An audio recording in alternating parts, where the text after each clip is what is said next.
ಅಯ್ಯಯ್ಯೋ ಹೊಟ್ಟೆ ಸುತ್ತಿದೆಯಲ್ಲ.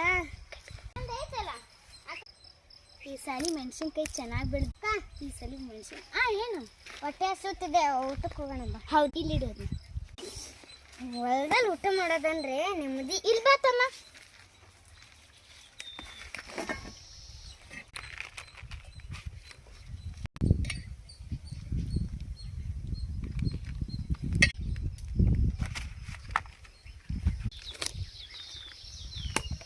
ಹೊಲದಲ್ಲಿ ಊಟ ಮಾಡೋದಂದ್ರೆ ತೃಪ್ತಿನೇ ಆಗುತ್ತೆ ಅಲ್ಲ.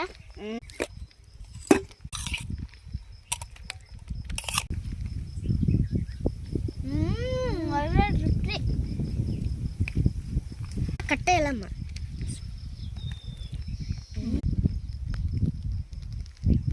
ಅನ್ನ ಸಾಂಬಾರು ಇಡ್ಲಾ? ನಿಂಗಿಷ್ಟ ಅನ್ನ ಸಾಕ?